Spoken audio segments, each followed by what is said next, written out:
Hi students, a very good morning to everyone. Welcome to today's class, and today's class we are going to discuss about normalization in DBMS. Okay, see, firstly we have to know what is meant by DBM. Normalization. See, next coming to the normalization, what is normalization, these things and all. Normalization is a database schema design technique by which an existing schema is modified to minimize redundancy and dependency of data.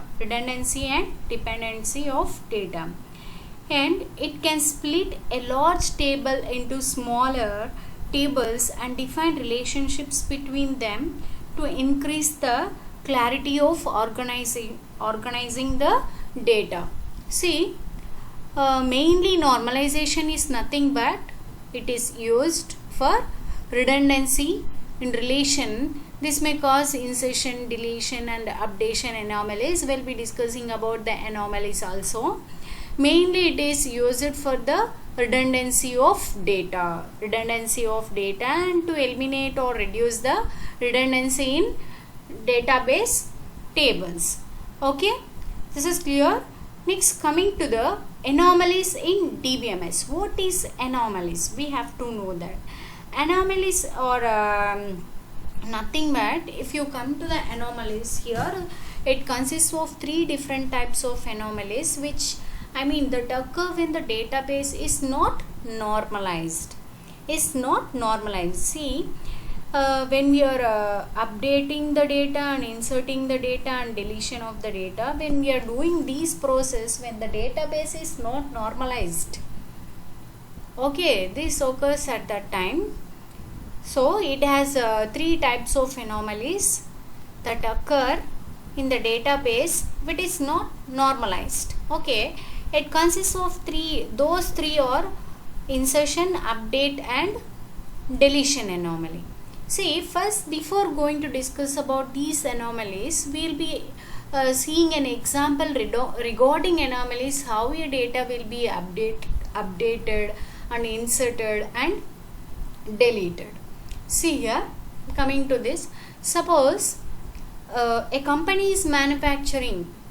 Okay, suppose a manufacturing company stores the employees' details in a table named employee that has four attributes like employee ID, employee name, employee address and employee department, which is shown here. Okay, it stores, for storing employees name, address, these things and all, will be using this table. Okay, this is the table we have considered for example of an anomalies. Coming to the update anomaly here, in the above table we have two rows of employees, Rick, as he belongs to two departments of the company. If we want to update the address of Rick, then we have to update the same in two rows, right? Or the data will be inconsistent. Already we will be seeing how it is inconsistent like this and all. See, when in the example it is clear that if we want to update the address of Rick, then we have to update the same in two rows, or the data will become inconsistent, right? If somehow the correct address gets updated in one department but not in the another department means in another database, the Rick would be losing or having two different addresses,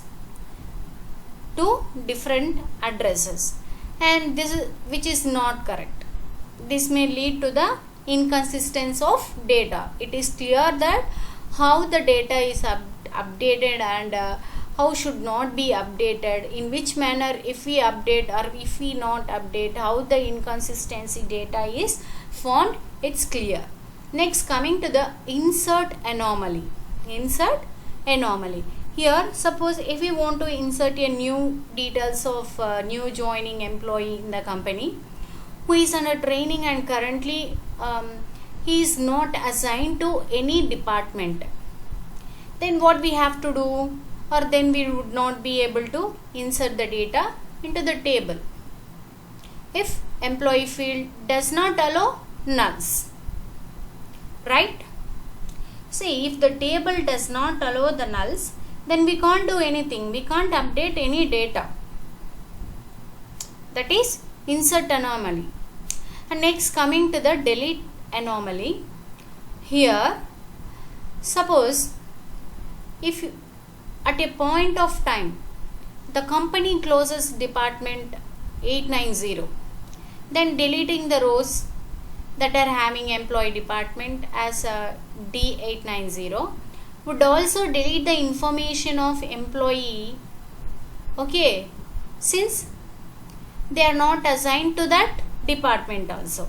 So we'll be losing the data, right? To overcome these things and all, we'll be going for the normal forms. To overcome these problems, we will be going for normal forms. There are different types of normal forms, okay? Firstly, first normal form, second normal form, third normal form, and BCNF. See, BCNF is nothing but the boys coded normal form, fourth normal form, and fifth normal form.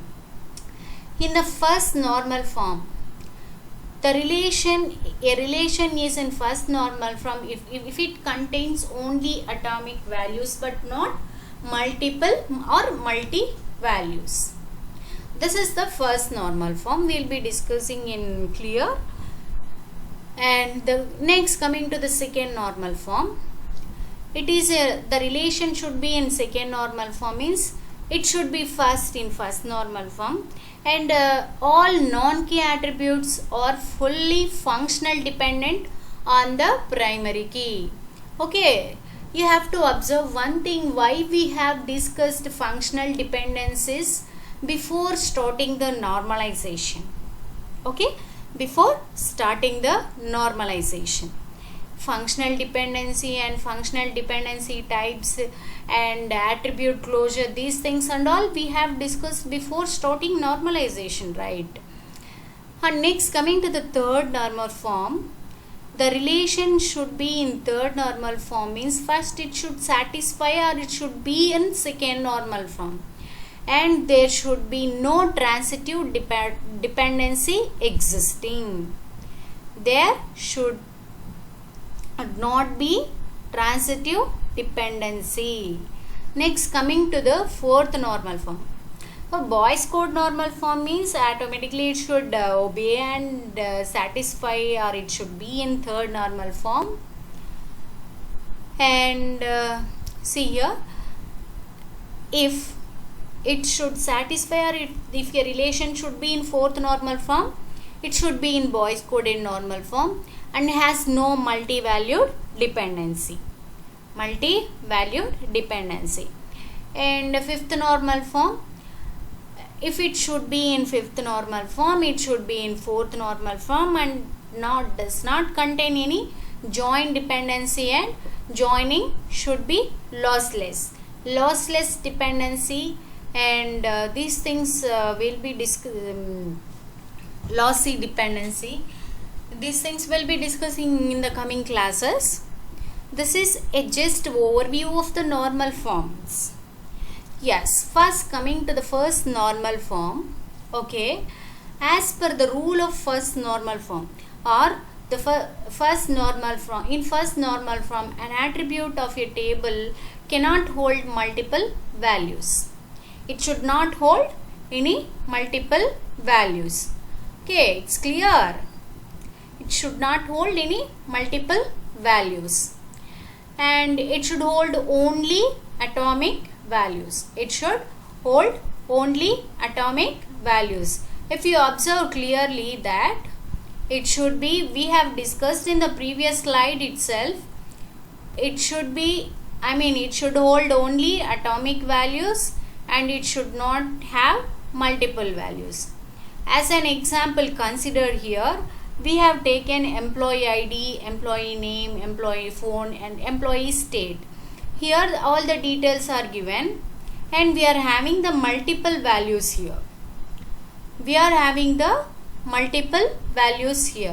So to overcome that, what we have to do? We have to decompose the table. We have to decompose the table if it should be in first normal form. Okay, if it should be in first normal form. So after decomposition, the table is in first normal form. Okay, see here the difference between in the first table and second table.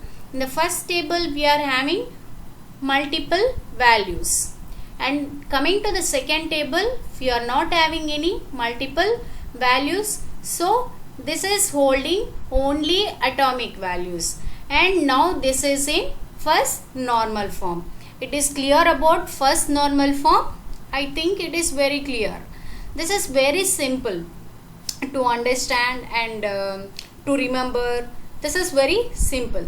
And next, coming to the second normal form, see, if a relation should be in the second normal form, it should be in first normal form.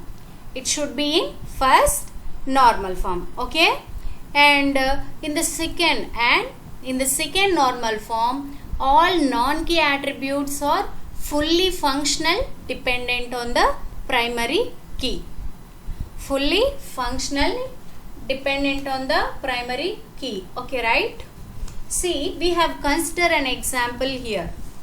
We have considered an example here, that is teacher ID, subject, teacher age. Here teacher ID and subject are considered as prime attributes, and teacher age is considered as non-prime attributes. Already we have discussed in functional dependency what is trivial functional dependency, non-trivial functional dependency, what is the prime attributes and what are the non-prime attributes, and if functional dependency means what are the attributes it requires, these things and all we have already discussed, right? Next, coming to the, see, this should be fully in functional dependent on the primary key.